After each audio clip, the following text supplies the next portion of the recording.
اور سنے ترمذی میں حدیث ہے، میرے مصطفیٰ کریم علیہ السلام نے فرمایا جو سچا تاجر ہوگا، سچا تاجر، اللہ اسے قیامت کے دن نبیوں کے ساتھ جگہ عطا فرمائے گا۔ سچے تاجر کو اللہ نبیوں کے ساتھ۔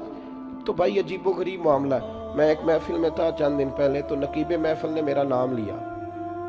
آپ کو پتہ ہے یہ محبت والے ہوتے ہیں، سنگین نقیب جو ہوتے ہیں، پیار والے لوگ ہوتے ہیں، ان کی بھی ڈیوٹی ہوتی ہے نا تعریف کرنے کی، ان کی مجبوری ہے، انہوں نے کرنی ہے، یہ نہیں کریں گے تو ناراض ہو جائیں گے لوگ۔ تو اس نے کچھ ایسے پتہ نہیں کہاں سے بیچارہ رٹا لگا کے یاد کر کے آیا تھا، وہ سارے اس نے نا سارے القاب اکٹھے کر کے تو میرے نام سے جڑ دیے۔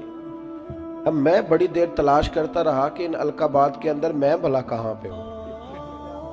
میرے اوپر تو میں دیکھ رہا تھا نا اپنے آپ کو، میں نے جیسے آپ کو آتے ہوئے کہا نا کہ ان میں سے بہت سارے لوگ ایسے الحمدللہ اسٹیج پہ جن کے چہرے مجھے نظر آ رہے تھے کہ مجھ سے بہت اچھے ہیں، نیک ہیں، کوئی ملمہ سازی نہیں کر رہا، نہ یہ مجھے کوئی انعام دیں گے، لیکن انسان کو پتہ ہوتا ہے نا، پتہ تے سارا ہے نا سردار نو کیتیاں دا ایدہ پردہ چپایا ہی تیرا پلا ہو سی۔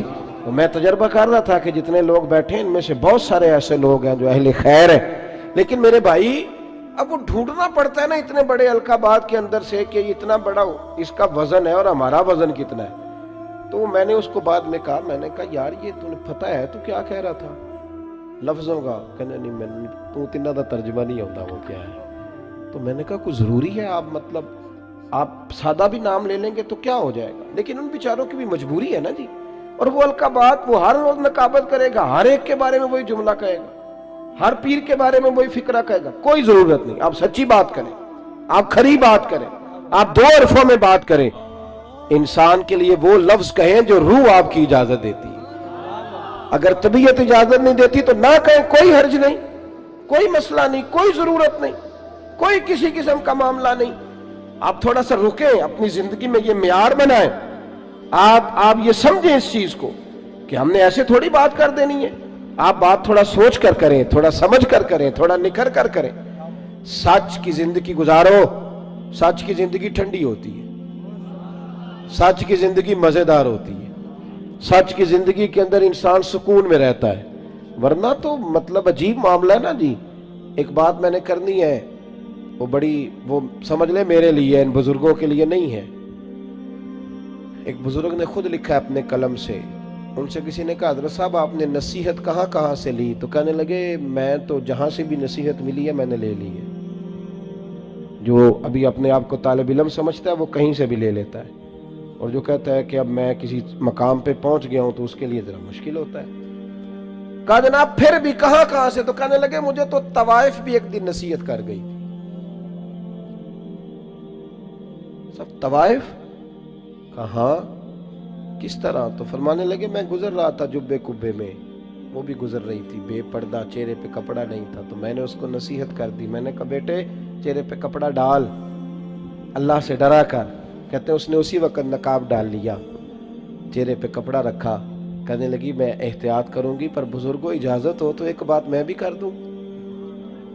کہتے ہیں میں نے کہا بیٹے کر لو۔ تو کہنے لگی حضرت صاحب میں جو ہوں نا میں وہی کہلاتی ہوں، آپ بھی بتلائیے جو آپ کہلاتے ہیں وہ ہیں آپ؟ جو آپ کہلاتے ہیں، جو آپ کو کہا جاتا ہے وہ ہیں آپ؟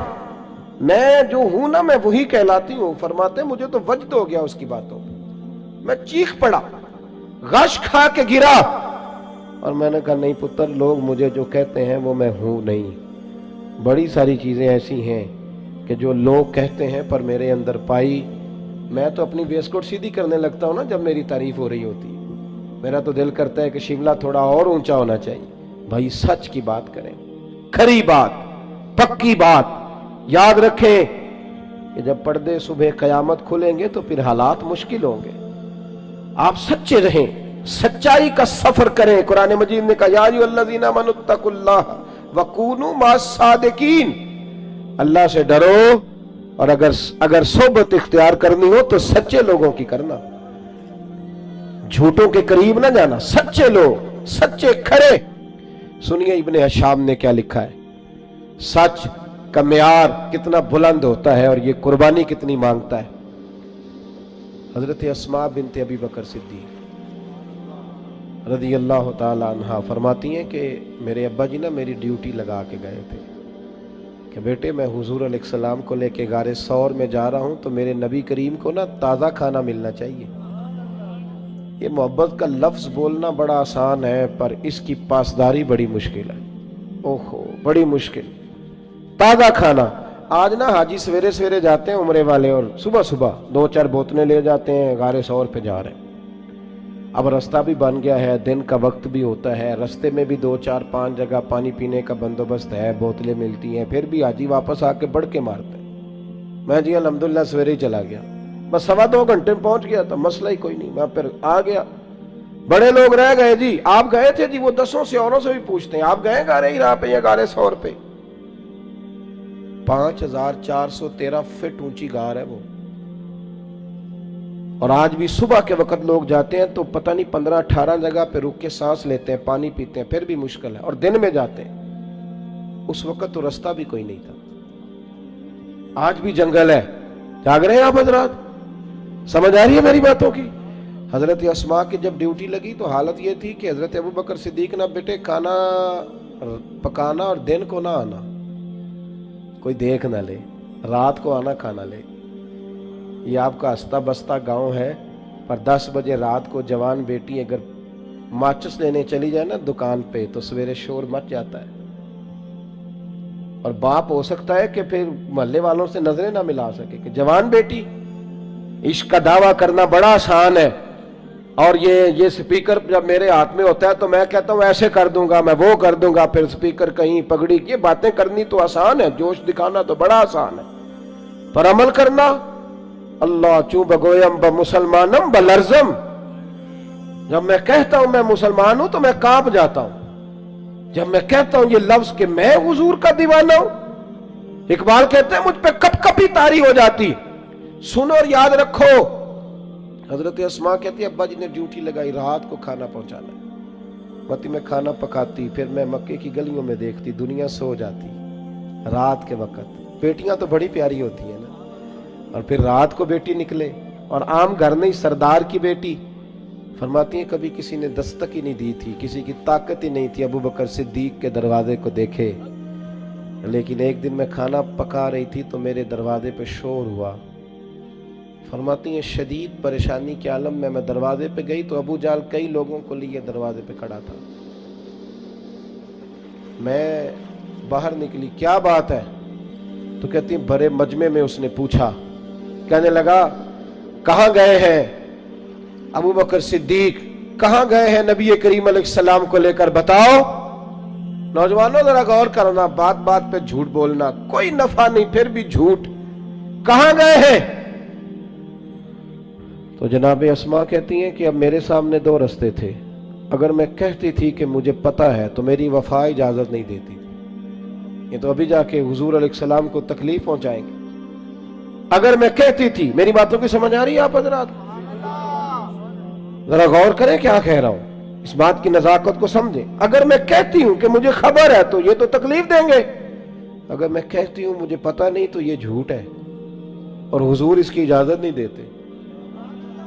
کتنا مشکل کام ہے، کہاں کھڑے ہو کہ کہاں سچ بولنا، اس معیار پہ، اس میدان پہ سچ بولنا۔ کہتی ہے مکے کا چوک، چاروں جانب دشمن اور میں اکیلی، اور وہ بھی عورت۔ فرماتی ہیں پھر میں نے اپنی ساری ہمت جمع کی، ساری طاقت اکٹھی کی، میں نے فیصلہ کیا کہ میں جھوٹ نہیں بولوں گی کیونکہ میں ابو بکر کی بیٹی۔ فرماتی ہیں میں نے ارادہ کر لیا، اب میں وفا بھی بچاؤں گی، دین بھی بچاؤں گی۔ اس نے پوچھا بتائیے کہاں ہے، جب زور سے بولا تو میں نے کہا ابو جان سن، پھر سن، مجھے خبر ہے وہ دونوں کہاں ہیں، پر تیرے اندر طاقت ہے تو پوچھ کے بتا، میں تمہیں بتاؤں گی نہیں وہ دونوں کہاں ہیں، ہے طاقت تو پوچھ کے بتا۔ ہاں جے محبوب بلاوے ایک دم تے سر نو پیر بنائیے، اور سر منگے تے سر دے دئیے، پھر کدے بھی دیر نہ لائیے، تے یار دا کدے بھی گلا نہ کریے، پاواں سینک دے ہی مر جائیے، او سجنا یا تے لائیے ہی نہ، تے جے لائیے تے پھر توڑ نبھائیے۔ کہا بتاؤں کہ نہیں؟ بھرے بازار میں، مکے میں ابو جال کو یہ بات کی۔ جب انسان دلیلوں سے عاجز آتے ہیں پھر لڑائی کرتے ہیں،